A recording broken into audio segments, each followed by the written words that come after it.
Back to Hardball. Congress is back to work for its final work of the year, and the battle lines are clearly drawn. Democrats want to extend unemployment benefits for people out of work. Republicans are insisting on extending the Bush tax cuts for the wealthy. Get the picture? Here's Senator Dick Durbin on the subject of Meet the Press just yesterday. We should be focusing on what it takes to move this economy forward. We should not be worried about the discomfort of the wealthy, but the fact that there are many people struggling to survive every day now because they have no job. Well, join me now are two Democratic senators, Debbie Stabenow of Michigan and Sheldon Whitehouse of Rhode Island, both representing states with horrendous unemployment rates. I want to start with Senator Stabenow. It seems to me that this is one of the easy arguments that you could face in politics, looking out for the vast number of unemployed people. And all they want is unemployment benefits, about a couple $100 a week max. And people who want to have big tax cuts who are making billions of dollars or millions of dollars at least, and they don't really need the money, whereas these people desperately do. How do you lose this argument, to put it bluntly? Well, Chris, I think you're absolutely right. And I find it amazing that after over a year of the Republicans saying that it's such a national emergency to have the deficit we have, that the first thing they want to do is increase the deficit by $700 billion to give an extra tax cut to millionaires and billionaires. And at the same time, say no to people who are out of work. You know, this week, starting in Wednesday, we will begin to see 142,000 people in Michigan who are out of work through no fault of their own. They're going to begin to lose their benefits. People who, at this point, are using those benefits just to keep a roof over their head and food on the table for their families. So this is an outrage, and boy, if there ever was a difference in who we're fighting for, this is it. Senator Whitehouse, it seems to me there's a bit of an ideological here, not just a class fight, if you will. The Republicans, at least the ideologues like Senator Kyle of Arizona, are arguing the case that giving people extended unemployment benefits encourages them to slough off, not to go looking for a job. That's what he's saying. That's the argument, but in Michigan and in Rhode Island, that argument is clearly nonsense because there are an awful lot more people running around looking for jobs than there are jobs. There are 65,000 people unemployed just by the government statistics in Rhode Island. There are not 65,000 jobs out there waiting for those people. So the argument is nonsense, and the economics of it are lousy. The very best thing that you can do to revive this economy, the most efficient way to spend money to revive this economy, is to put it in the hands of the unemployed. It's a 2-to-1 immediate rebound for the economy. It's literally the best way to do it. And finally, you've got the simple fairness argument. I mean, here are people, it's their last support. These families are getting desperate, and you kick away the very last income that they have, and they're really destitute, and it's a tragedy. On the other hand, what we'd be doing is asking the wealthiest Americans to go back to the tax payments that they were making under the Clinton administration when the economy was booming, and everybody looks back at that as the good days. Well, we couldn't get any Republican people on for the Congress tonight. We're going to keep trying to get them on to make their case in this regard. But Senator Stabenow, here's the problem. Is there going to be a deal here? And it seems to me the Republicans would love a deal. They got their tax cuts for the rich, and then they could say, don't blame us for the unemployed not getting their benefits because we said okay to that. Wouldn't you be letting them off the hook with some simple quid pro quo here?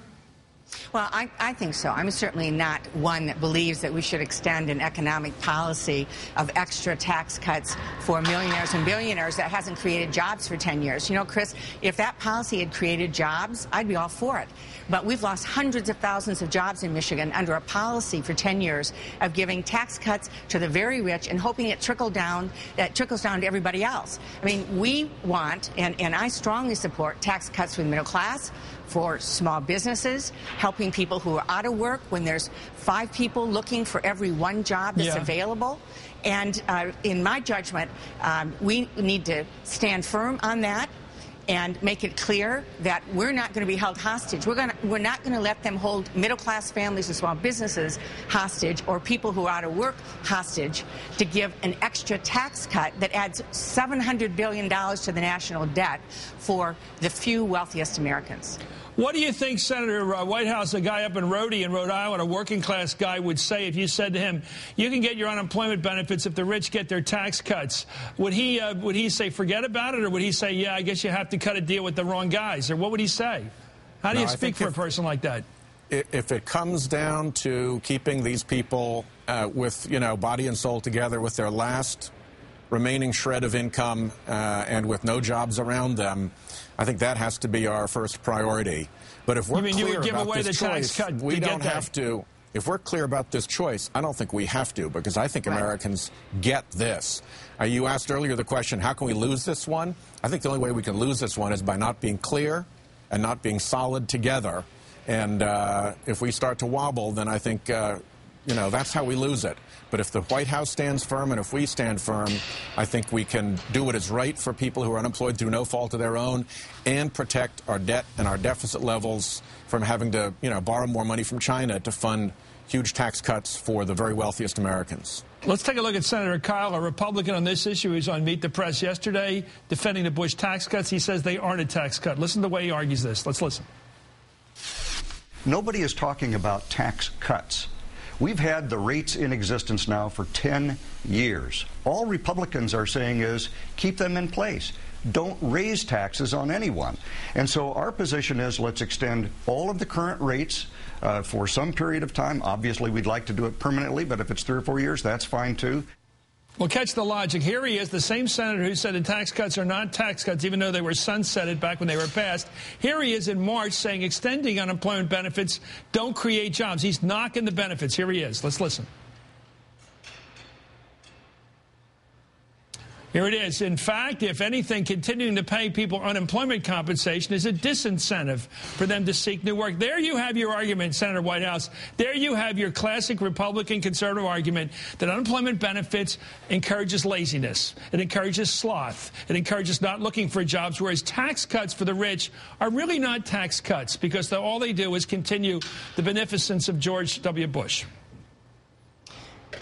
Chris, if I could jump in here and just say, sure. I would invite Senator Kyle to come to Michigan and talk to the 50-year-old person who's never been out of work in his entire life, who now finds himself in a spot where he's just barely holding on, and in an economy where there aren't more jobs, is trying to figure out what in the world he's going to do. A lot of folks are trying to go back to school. They're trying to have a second career in their 50s or early 60s. But this is a very difficult situation that's gone on. And frankly, if the tax policy that he's talked about had worked for the last 10 years, we would be creating jobs. But it hasn't worked. My question to him is, where are the jobs? It hasn't worked. It added to the deficit, but it certainly hasn't created jobs. Well, the thank job you so growth much. Was in the Clinton years under the taxes before George Bush did these cuts. That's when the real job growth was. That's when the economy was booming.